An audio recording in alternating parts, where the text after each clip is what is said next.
तो चलिए शुरुआत करते हैं आज के प्रमुख टॉपिक्स पर, जो M31, 37 मिसाइल और सिंधु जल संधि के बारे में विस्तार से जानने का प्रयास करेंगे। ठीक है, जो एग्जाम की दृष्टि से भी महत्वपूर्ण होते हैं और कभी कभार इसके बारे में भी छोटी मोटी क्वेश्चन भी एग्जाम में पूछ दिए जाते हैं, जो कि काफ़ी महत्वपूर्ण होने वाले हैं। तो चलिए शुरुआत करते हैं आज के टॉपिक्स पर। R-37M मिसाइल यानी कैसी मिसाइल है और क्यों इतनी ये चर्चा पे बनी हुई है।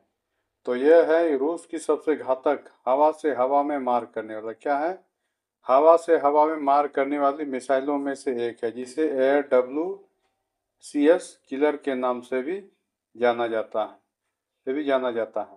ठीक है, किस नाम से जाना जाता है? R-37M को AWCS किलर के नाम से जाना जाता है। इस मिसाइल की क्या खासियत है? इसकी दूरी, मारक क्षमता कितनी है? तो मारक क्षमता है लंबी दूरी की हवा से हवा में मार करने वाली मिसाइल, यानी long range year two year missiles. ठीक है, इनकी रेंज कितनी है? तो इसकी मारक क्षमता लगभग 150 किलोमीटर से 400 किलोमीटर के बीच में है। यह इसे दुनिया की सबसे लंबी दूरी की हवा से हवा में मार करने वाली मिसाइल में से एक बनाती है, यानी ये हवा से हवा में ही मार करने की क्षमता रखती है। ठीक है, यानी 150 किलोमीटर से 400 किलोमीटर की क्षमता है। हमने सिर्फ जाना था हवा से, जमीन से हवा में, ये हवा से हवा में ही मार करने की इसकी मारक क्षमता, इसलिए काफ़ी चर्चा में बने हुए हैं। रफ्तार, स्पीड, यह मिसाइल 6 मार्च यानी ध्वनि की गति से 6 गुना तेज गति की हाइपरसोनिक गति से पहुंच सकती है, जिससे दुश्मन के विमान के लिए इसमें बचना लगभग संभव हो जाता है। यानी ध्वनि की जो गति है उससे 6 गुना तेजी से ये सफर करते हैं, जिसको हाइपरसोनिक की कैटेगरी में रखा गया है। इसका प्रमुख लक्ष्य क्या है? इसका मुख्य उद्देश्य दुश्मन के टैंक, विमानों, आवाक AWCS आवाक यानी airborne warning and control system को, रणनीति हमलावरों को नष्ट करना है। ठीक है, इसके साथ में और क्या रहते हैं? गाइडेड सिस्टम, इसमें एक्टिव रडार होमिंग तकनीकी का उपयोग होता है, जिसका अर्थ होता है टर्मिनल चरण यानी आखिरी समय में मिसाइल अपने स्वयं के रडार का उपयोग करके लक्ष्य को खोजती है। यानी जब इसको छोड़ा जाता है तो ये अपने टारगेट अगर मिस नहीं करते हैं, उसके नज़दीक पहुंचते पहुंचते ये उसका अपना रडार एक्टिव हो जाता है और उस रडार से वो पीछा करके खोज करके मार गिराते हैं।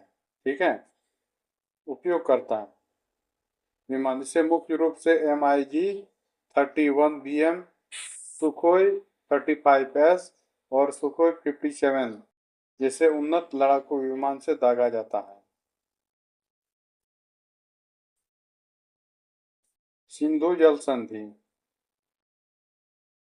यानी यह भारत और पाकिस्तान के बीच बहने वाली एक नदी है। यह भारत और पाकिस्तान के बीच नदियों के पानी के बंटवारे को लेकर 19 सितंबर 1960 को एक अंतर्राष्ट्रीय संधि हुई थी, जिसको सिंधु जल संधि कहते हैं। मुख्य नियम और शर्तें इसमें क्या थी? इस संधि के तहत सिंधु नदी तंत्र की 6 नदियों को 2 भागों में बांटा गया, यानी उससे 6 नदी निकलती है और उसको 2 भागों में बांटा गया। तो क्या क्या है? एक पूर्वी नदियां यानी ईस्टर्न रिवर, और दूसरा है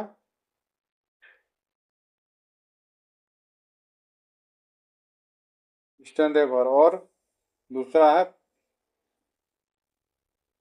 वेस्टर्न रिवर, यहाँ पर वेस्टर्न रिवर। ठीक है, तो पूर्वी नदियों में कौन कौन सी नदियां हैं?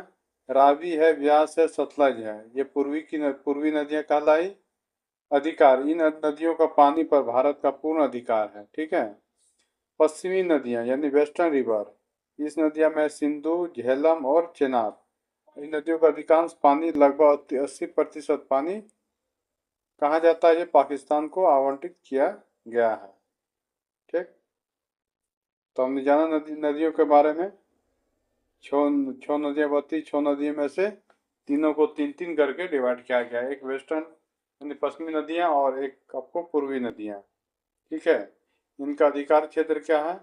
इन नदियों का अधिकांश पानी लगभग 80% पाकिस्तान को आवंटित किया जाता है। भारत के लिए क्या बेनिफिट है इस नदी से? भारत के लिए छूट। भारत इन नदियों का पानी का उपयोग सीमित घरेलू उपयोग, सिंचाई और पनबिजली रन ऑफ द रिवर के लिए कर सकता है, बशर्ते कि पानी का बहाव न रोका जाए। ठीक है, यानी ये लगातार बहते रहेंगे तभी भारत उसमें अपने कुछ नया प्रोजेक्ट कर सकते हैं, अन्यथा भारत उसमें कुछ नहीं कर सकता है।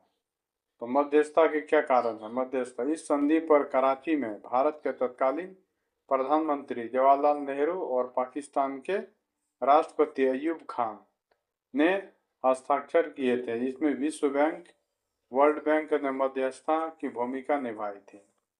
अस्थायी सिंधु आयोग, परमानेंट इंडस कमीशन, सिंधु के कार्यान्वयन और विवादों को सुलझाने के लिए दोनों देशों के आयुक्तों की साल में कम से कम एक बार बैठक होना आवश्यक या अनिवार्य है। लेकिन पिछले कुछ समय से भारत पाकिस्तान में हो रहे विवादों के कारण ये बैठक नहीं हो पाई है, नहीं हो रही है। विवाद सुलझाना, यदि कोई तकनीकी मतभेद होता है तो इसे तटस्थ विशेषज्ञ या मध्यस्थता न्यायालय के माध्यम से सुलझाया जाता है। ठीक है, तो आज के वीडियो आप लोगों को कैसे लगे? अगर वीडियो पसंद आए तो आप लोग लाइक कीजिए, शेयर कीजिए, कमेंट कीजिए, और हो सके तो चैनल को भी आप लोग सब्सक्राइब कर लीजिए, ताकि मुझे ऐसे मोटिवेट मिले और मैं और अच्छा कंटेंट वीडियो बना सकूँ और आपको ऐसे नोटिफिकेशन से अवगत, जानकारी से अवगत कराता रहूँ।